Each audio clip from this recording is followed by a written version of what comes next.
Well, hey y'all, and welcome to the Hillbilly Chicken Ranch. I'm Susan, I'm your hostess, and I'm back in the saddle today.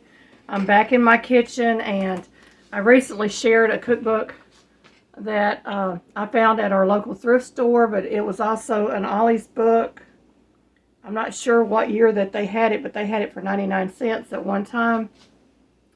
These are Crockpot Side Dishes, and I said, well, I need to use my crock pot a little more often, and what better way would be to do a side dish that I can actually cook, and then I can freeze part of it and have it for another meal another day. And the recipe that I shared on my Thrifty Fun video was the supper squash melody, which is right here. It looks so delicious. Now, I'm not going to say this is 100% low carb because it's not. It contains corn. But for the majority of the ingredients here, I would say this would be a low carb side item that you could serve with a meal. And it calls for 2 butternut squash, peeled, seeded, and diced. Well, I have 3 of them, and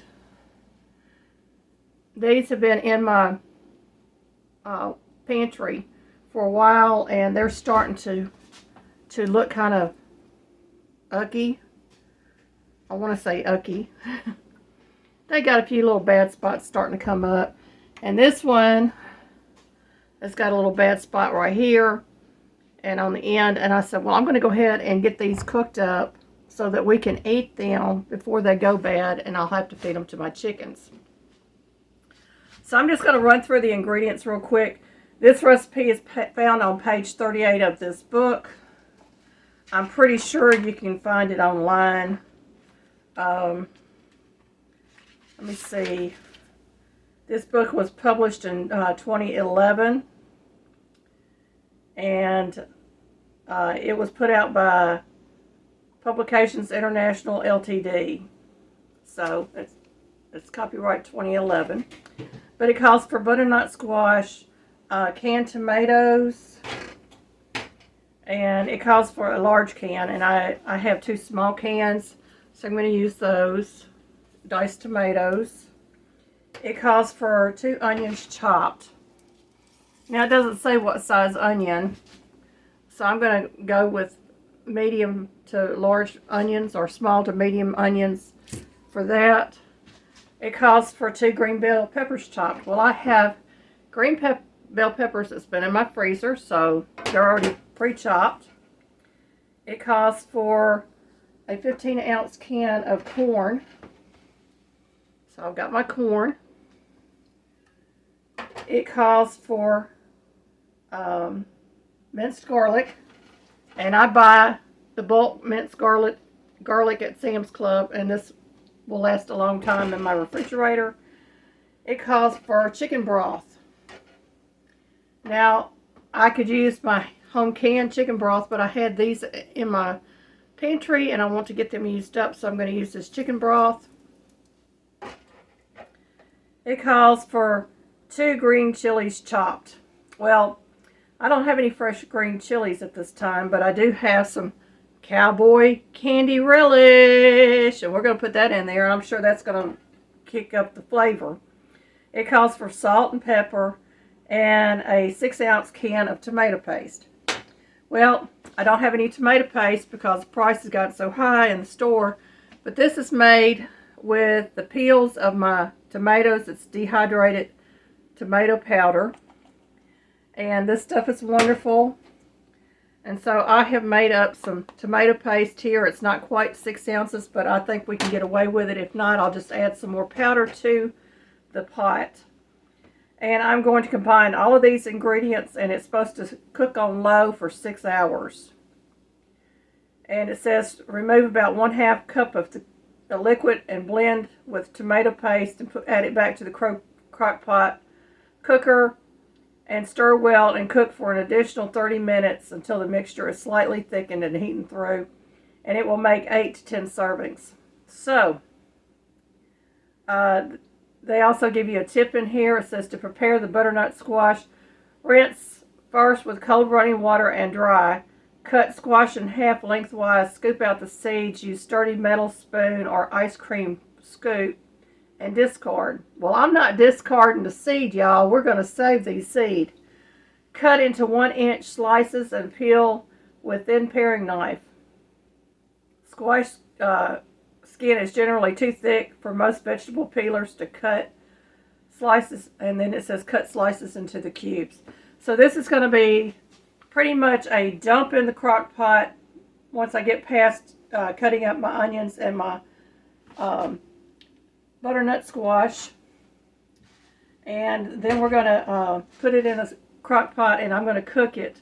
Now it is about 120. We usually eat about 5:30, 6 o'clock around here, so I'm going to let it cook until then.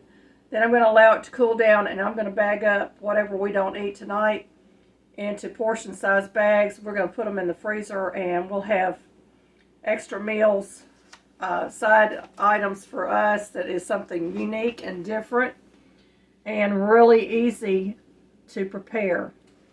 So that's my hopes and my thoughts on this. And this is a 4-ounce jar, and I've got it in here thickening, and it's still a little watery. I may add some more to it to thicken this up. But this is the reason I save those peels, y'all. It makes great tomato paste. And I'm also going to add some salt and pepper to this. You probably could use a seasoning of your choice, like the farm dust seasoning that I made.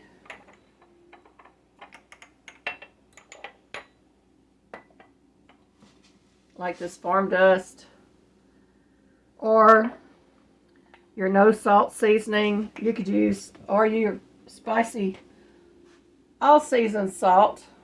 Any of these three I could use, and they probably would boost the flavor up.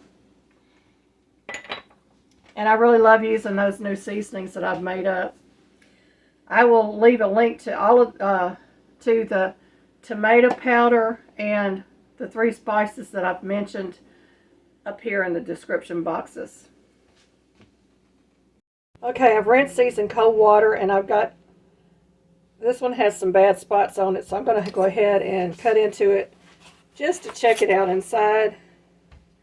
And we may be getting rid of some of this, and the chickens will get to eat it. It's got a little bad spot here. I'm going to get that cut out, and then we'll get this one cut up.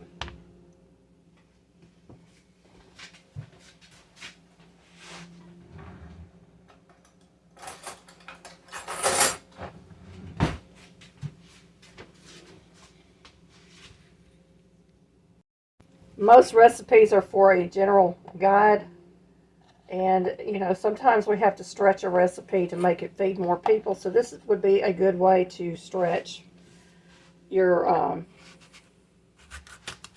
how many people you're feeding. And it says to cut it into 1-inch pieces, and then you're going to cube it. And I'm going to go ahead and get the skin off, and I'm simply going to get a smaller knife first of all. The best way I found to get the skin off is to cut them in your 1-inch chunks, and then just take your knife and cut the skin off, and it goes a lot quicker than trying to take the skin off a long piece. And I'm saving all these little chunks for the chickens. They'll like that. Alright, y'all, this is my cubed up butternut squash, and it calls for 28 ounces of tomatoes undrained, and these are 14.5 ounces, so it's going to be a little more tomato in it, but that's alright. I'm going to go ahead and dump those in there.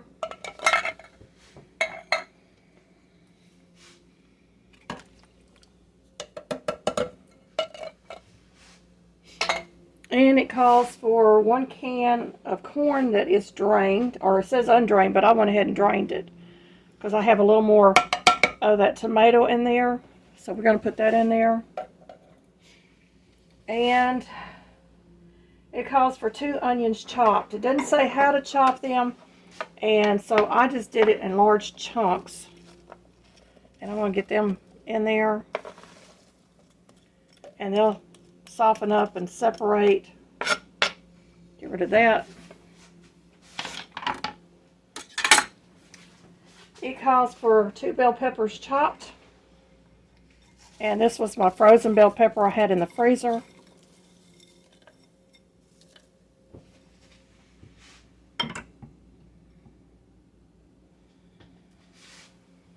And it calls for 2 teaspoons of minced garlic.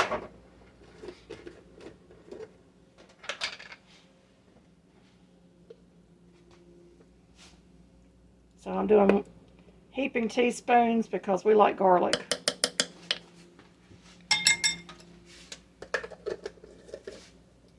Now it calls for 2 green chilies chopped.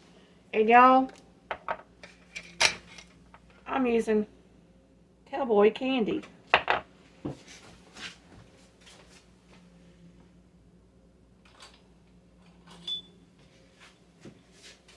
And we like it spicy anyway.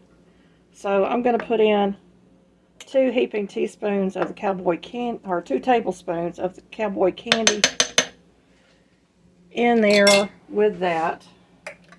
It calls for 1 cup of chicken broth. So this can is a 14.5 ounce can. So I'm going to have a little bit left over, but there's my 1 cup. And I'm just going to pour that over the top.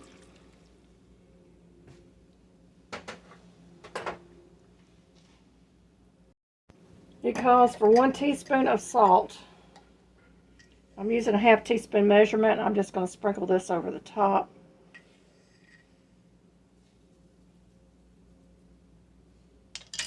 You can always add more salt to it if you want it. And it calls for a 1/2 teaspoon of black pepper.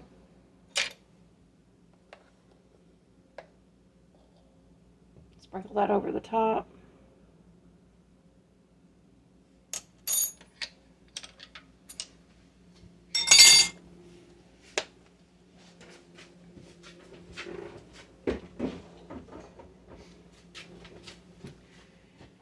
And the last ingredient will be the tomato paste, but I'm not going to put that in until towards the end of this. I'm going to get this stirred up and we're going to get this covered. And instead of turning it on low, I am turning this on high.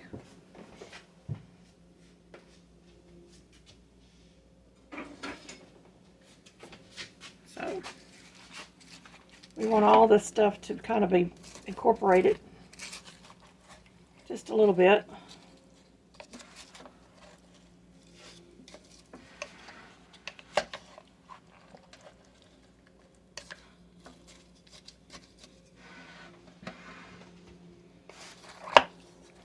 It looks amazing. So I'm hoping it's going to taste just as amazing as it looks.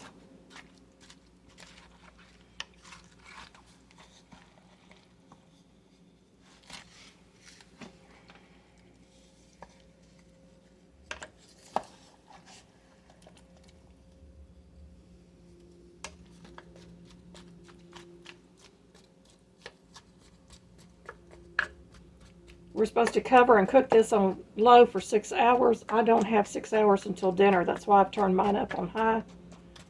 And we're going to check this out in a little bit. And then we'll be adding in our tomato paste mixed with a 1/2 cup of the cooking liquid. And if I feel like I need more liquid, I'll add in some more chicken broth. But I think this is going to be plenty of liquid in here, because the liquid's going to also release from the vegetables as it cooks. So there you go, folks. Get the lid on there. And this is going to cook for 6 hours. Or half the time it's going to cook for about 3 hours because I have it on high. 10 servings with corn would be 110 calories per serving. Carbs would be 23 carbs, and you can read the rest here. And 10 servings with no corn would be 74 calories per serving and 16 grams of carbs, and you can read the rest here. Butternut squash glycemic index. Index rating is 5.1. Serving size is 1/3 cup. Boiled or mashed has very low glycemic load of 3. Adding butter, sugar, or other ingredients will change the glycemic index and load. Livestrong.com.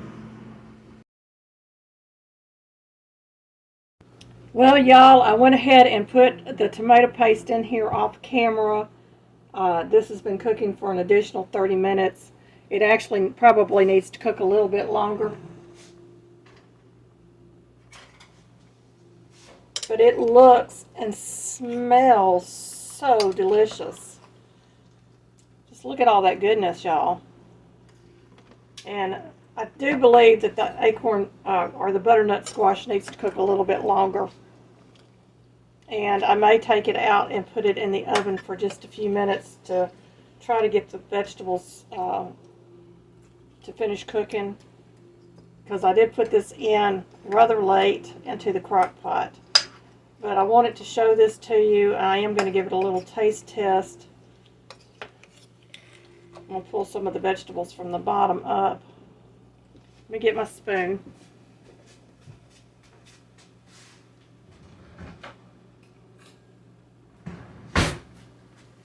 Or better yet, a fork. Let's see. This is pretty tender. Yeah, this is pretty tender, so I'm going to eat this. Y'all, I look like a wild woman. I was out in the coop trying to chase a rooster in that didn't want to go up tonight. But that's the life that we live these days. And I'm going to let this cool off just a moment. Let's see.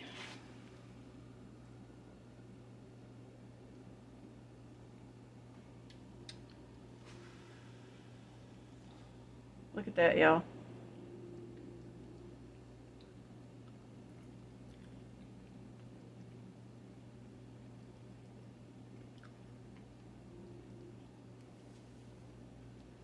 There's absolutely no butter or fat in this whatsoever.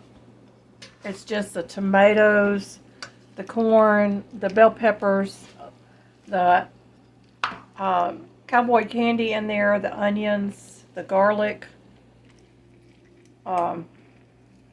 salt and pepper. It's really tasty. It's something different for us to eat.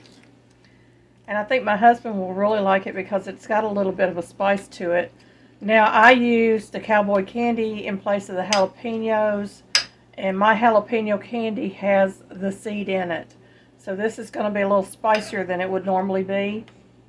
I'm going to try the juice. Just hang on.